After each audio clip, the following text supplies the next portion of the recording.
हम ध्यान दें, आपको हम पढ़ा रहे थे प्रश्नावली 2.2। याद है आपको ना, एक्सरसाइज 2.2 पढ़ा रहे थे, जिसमें पहला प्रश्न था। पहला प्रश्न आप देख लीजिए, लिखा नहीं था, निम्न पर बहुपद 5x - 4x² + 3 के मान ज्ञात कीजिए। First x = 0, second x = -1, third x - 2। ठीक है, तो कुल मिलाकर आपको ये प्रश्न हल करना है। तो आपको याद होगा हल कैसे करेंगे। सर्वप्रथम आप क्वेश्चन ये देखिए, ये था भाई, है ना, जो आपको बहुपद दिया हुआ था जिसमें 3 पद हैं कुल। तो 3 पदों में आपने देखा कि पहला जो पद है x⁻1 अर्थात x का गुणांक क्या है, +5 या 5। दूसरा पद है -4x² जिसमें x² गुणांक -4 है।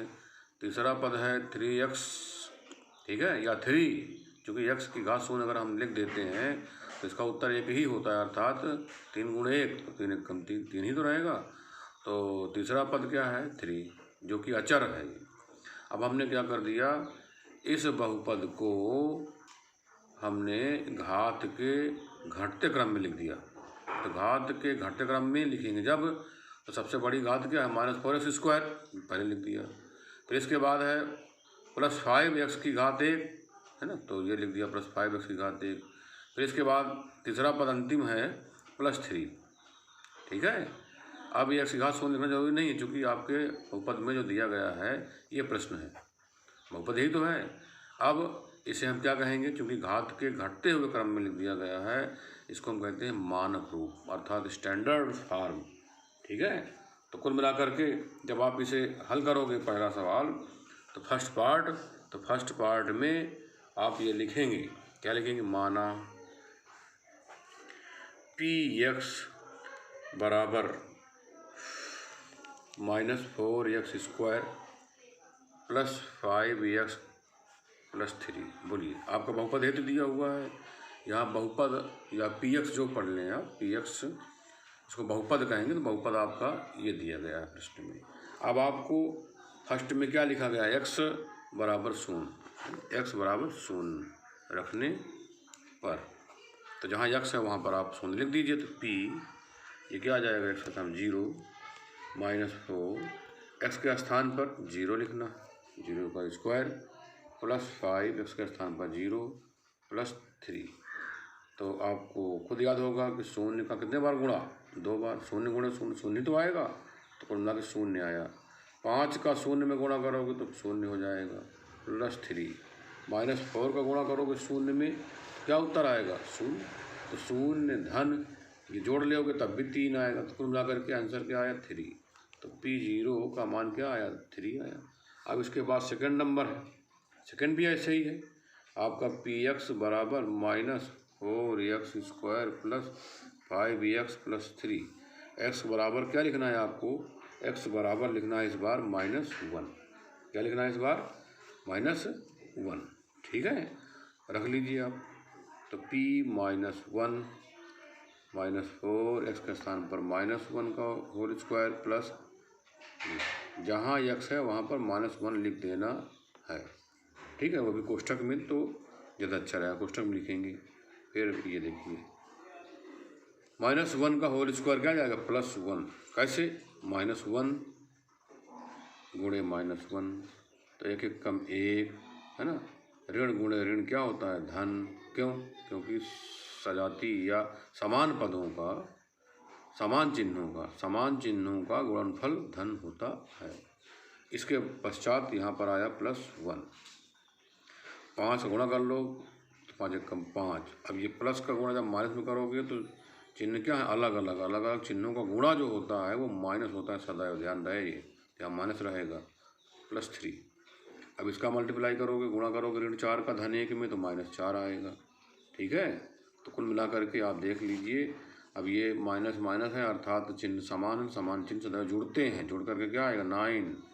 ठीक, अब ये चिन्ह कौन सा लगेगा, जो बड़ा हो, 5 का चिन्ह बड़ा है भैया ऋण, तो ऋण लगा दीजिए आगे, फिर माइनस है, नहीं प्लस, आगे +3 है।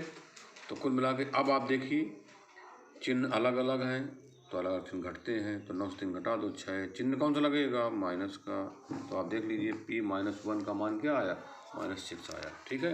अब आपका जो 3rd नंबर प्रश्न है, ठीक है, वो 3rd नंबर प्रश्न आपका ये है कि आपका ये तो रहेगा ही px, 3rd नंबर है ही, px बराबर क्या था? -4x² plus 5x plus 3। इस बार क्या लिखना है? x बराबर 2 रखने पर। ठीक है, जब प्रश्न में हो सकता है हमने x -2 लिख दिया हो तो उसको सही कर लेना, x बराबर 2 रखना है। ठीक है, तो p2 -4, जहाँ x है वहाँ पर 2 लिखना है। ठीक, ये लीजिए। अब 2 का कई बार गुणा? 2 बार गुणा, 2 गुणे 2 तो क्या आ जाएगा? 4। फिर 5 का 2 में गुणा, 5 दूनी 10।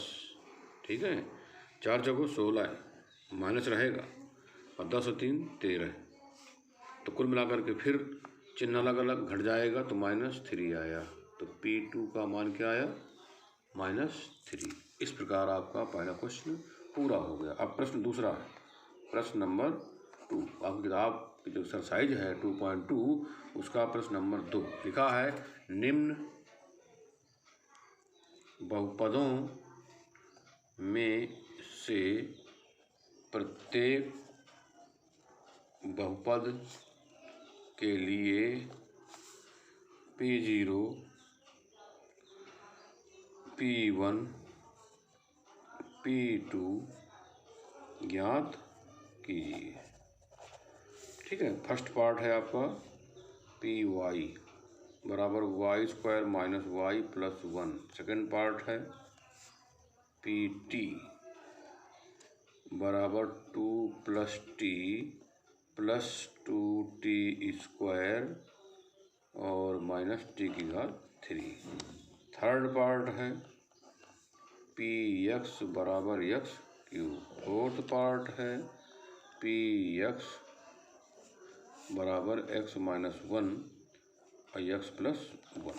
ठीक है, तो जब आप इसको हल करोगे फर्स्ट पार्ट, जब फर्स्ट पार्ट हल करेंगे फर्स्ट पार्ट, तो फर्स्ट पार्ट है क्या? लिखा है py बराबर y² माइनस y प्लस 1।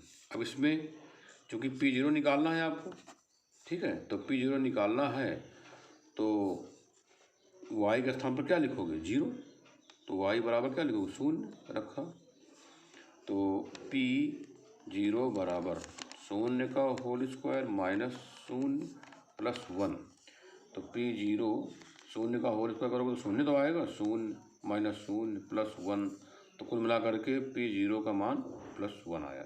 ठीक है, तो p0 का मान आपने निकाल लिया, तो p0 का मान कितना आया? +1।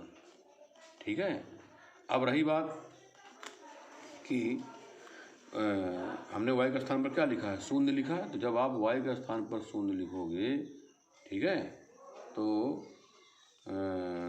आंसर क्या आया आपका? +1। अब किसका मान निकालना है आपको? p2 का। अब p2 का मान कैसे निकालोगे? ठीक है भाई, p0 का मान तो आपका आ गया 1। अब p2 मतलब p2 जहाँ पर y है वहाँ 2 लिखना है, तो 2 का होल स्क्वायर ये 2 प्लस 1, तो 2 का स्क्वायर क्या है? 4, -2 प्लस 1, तो चिन्ह ये धन है, ये धन है, तो 4 1 5, भाई समान चिन्ह जुड़ जाएंगे ये। तो आप देख रहे हो 5 से 2 घटाइए, ये धन है, ये ऋण है, तो चिन्ह अलग अलग घट जाएगा, 3 आएगा। चिन्ह कौन सा लगेगा? धन। 5 का चिन्ह धन है कि नहीं? तो धन लगाओ चाहे ना लगाओ भाई, धन तो माना जाएगा। तो p2 का मान क्या आ गया? 3 आ गया। अब आपको p2 निकाल लिया आपने, लेकिन p1 रह गया निकालने को। तो भैया y का स्थान क्या नाम है? फर्स्ट नंबर है अभी, तो p1, ठीक है, y के स्थान पर 1 रख दो, कोई दिक्कत नहीं। तो 1 का होल स्क्वायर माइनस 1 प्लस 1, तो 1 का होल स्क्वायर 1 माइनस 1 प्लस 1, कुल मिला के दोनों कट गए, क्या आया? +1। तो आप देखा p0 का मान क्या आया? 1। p0 का मान क्या आया था? 1। p1 का मान क्या आया? 1। और p1 का मान भी 1 आया। और p2 का मान क्या आया? P2 का मान क्या आया है भैया, P2 का मान 3 आया है। ठीक है, तो फॉर्मूला देख लीजिए आप, P0 P1 P2। आपका जो प्रश्न था P0 P1 P2 निकल आए, फॉर्मूला करके P0 P1 P2 निकल आए। अब इसके बाद सेकेंड पार्ट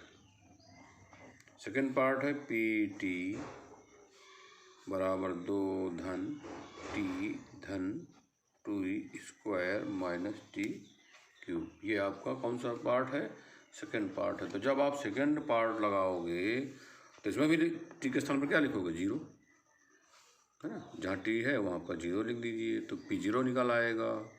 फिर टी के स्थान पर 1 लिख दोगे तो भैया P1 निकल आएगा। फिर टी के स्थान पर 2 लिख दोगे, 2 लिख दोगे तो P2 निकल आएगा। इस प्रकार सेकेंड पार्ट हल हो जाएगा। फिर इसके बाद थर्ड पार्ट है, फोर्थ पार्ट है, ये आप स्वयं करेंगे। ठीक है, अब आपको अगला प्रश्न बताना है, क्वेश्चन नंबर 3। ठीक, तो क्वेश्चन नंबर 3 के लिए नेक्स्ट डे। आज बस इतना ही, आपको कार्य भी मिल गया, अपना आप काम कर लीजिए। और यदि किसी का कार्य पूरा नहीं है तो पूरा कर लीजिए। और यदि आपने टेस्ट दिया है, हमने भेजा था आपको टेस्ट के लिए, और हमें कोई उत्तर प्राप्त शायद नहीं हुआ है, तो टेस्ट जो हुआ था उसको भी भेज दें। ठीक है, उत्तर लिख करके। अब टेस्ट क्या था देखिए, फिर नवम में ये प्रश्न थे, याद है आपको, आपके पास पहुँचा होगा। नवम में ये प्रश्न थे, है ना, हल करके 7 बजे तक भेजना था और ईमानदारी से भेजना था, लेकिन आपने अभी भेजा नहीं है। तो जिन लोगों ने नहीं भेजा है वो जो है तुरंत भेजें। ठीक, धन्यवाद।